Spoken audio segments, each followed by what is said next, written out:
Assalamualaikum warahmatullahi wabarakatuh, dan salam sejahtera untuk kita semua. Sebagian pesepeda, untuk tidak mengatakan mayoritas pesepeda, memahami bahwa cross-chaining adalah hal yang harus dihindari. Satu aturan bersepeda yang ditanamkan sejak awal pengenalan sepeda, khususnya bagi pesepeda antusias. Cross-chaining atau rantai menyilang adalah kondisi rantai dengan kombinasi chainring terbesar berpasangan dengan sprocket terbesar, atau biasa disebut besar ke besar, dan sebaliknya, kecil ke kecil. Penyebutan terbesar dan terkecil mengacu kepada fisik chainring atau sprocket. Chainring atau sprocket terbesar adalah yang memiliki gigi terbesar. Tetapi apakah cross-chaining benar-benar haram dilakukan oleh pesepeda? Beberapa produsen komponen terbesar mengatakan hindari. Tetapi ada juga yang mengatakan tidak masalah, dengan beberapa catatan. Nah, untuk menjawab pertanyaan tersebut, mari kita kupas lebih dalam.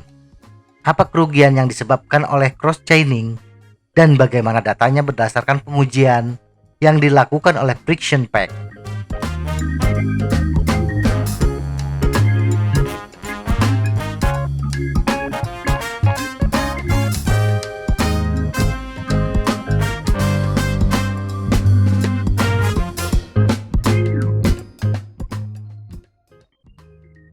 Pro kontra cross-chaining.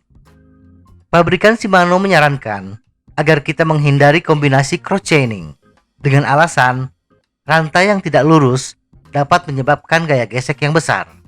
Semakin jauh penyimpangan rantai atau offset, semakin besar gaya gesek. Di samping itu, ketika terjadi cross-chaining akan meningkatkan keausan rantai, khususnya pada bagian roller, plat, dan bushing. Dan dalam jangka panjang menyebabkan perpindahan gigi yang kurang optimal. Pendapat dari pabrikan Shimano ini diamini oleh pabrikan Campagnolo. Tetapi pabrikan SRAM tidak menolak 100% kombinasi cross-chaining. SRAM melihat bahwa cross-chaining besar ke besar tidak menjadi masalah. Hanya cross-chaining kecil ke kecil yang harus dihindari. Alasan SRAM menerima cross-chaining besar ke besar adalah menghindari perpindahan gear depan, karena perpindahan gear depan lebih lambat dari gear belakang dan perpindahan gear yang terasa lebih keras. Jadi SRAM lebih merekomendasikan mengoptimalkan penggunaan chainring terbesar, tidak peduli apakah sprocket belakang sudah menggunakan yang terbesar. Berpindah ke chainring terkecil hanya dilakukan bila gear rasio sudah tidak memungkinkan untuk dikayuh pesepeda, seperti menghadapi tanjakan curam. Kehilangan power. Rekomendasi untuk menghindari kombinasi cross-chaining disebabkan oleh gaya gesek yang besar. Gaya gesek besar ini, kita berpotensi kehilangan power dan menyebabkan keausan rantai dan atau gear. Untuk membuktikan klaim tersebut, mari kita lihat hasil pengujian yang dilakukan oleh Friction Pack tahun 2015. Friction Pack menguji crankset 5339T dengan kaset 1128T. Posisi sejajar atau rantai dalam keadaan lurus berada di kombinasi 3917T atau 5314T. Pada posisi cross-chaining besar ke besar 5328T terjadi kehilangan power sebesar 7,69 watt. Dan di kombinasi cross-chaining kecil ke kecil 3911T terjadi kehilangan power sebesar 9,84 watt. Ada hal yang menarik di sini. Kehilangan power di cross-chaining besar ke besar ternyata lebih rendah bila dibandingkan kehilangan power akibat gesekan rantai di kombinasi ideal besar ke kecil 5311T, yaitu 8,72 watt. Bila kita mengikuti saran untuk menghindari kombinasi cross-chaining besar ke besar, di mana Friction Pack menyarankan setelah kombinasi 5319T kita harus berpindah ke chainring terkecil dengan kombinasi 3917T. Tetapi bila kita perhatikan data kehilangan power, bila tetap menggunakan chainring terbesar dan menggunakan seluruh sprocket dari yang terkecil sampai terbesar, puncak kehilangan power hanya 7,69 watt. Dan ini hanya sedikit lebih boros 0,26 watt bila kita berpindah ke chainring terkecil dan menggunakan sprocket terbesar, posisi ideal. Dari data kehilangan power akibat gesekan rantai, memang kita harus menghindari posisi cross chaining kecil ke kecil. Tetapi argumentasi untuk menghindari kombinasi ini 3911T tidak harus dengan data juga bisa.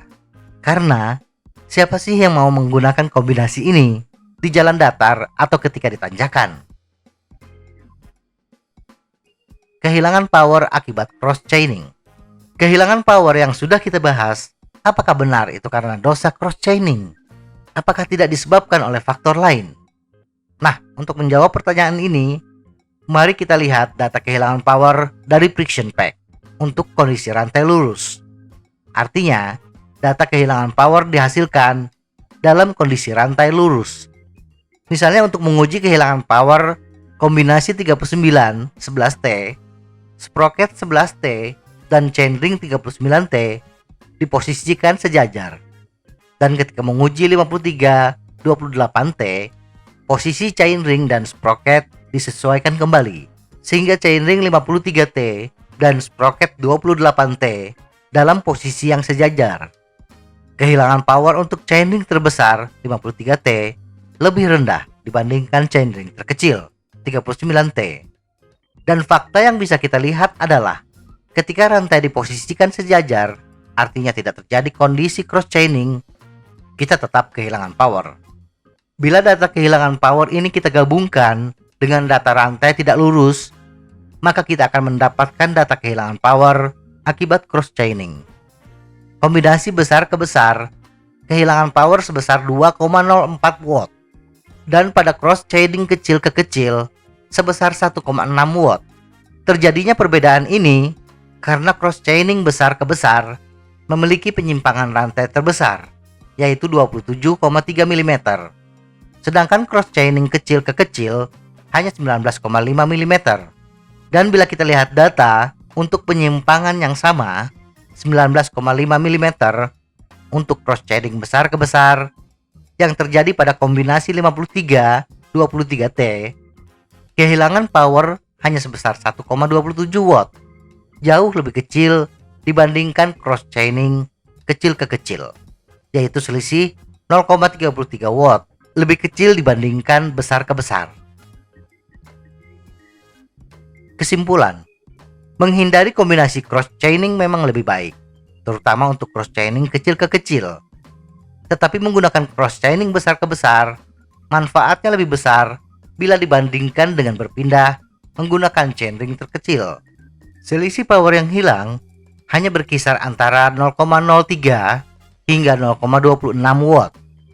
Jadi untuk kondisi jalan yang tidak terlalu curam, cross chaining besar ke besar bukan barang haram, bahkan lebih menguntungkan. Tetapi ketika memasuki tanjakan yang curam dan panjang, kita harus berpindah ke chainring kecil. Semoga informasi ini bermanfaat. Tetap sehat, salam goes.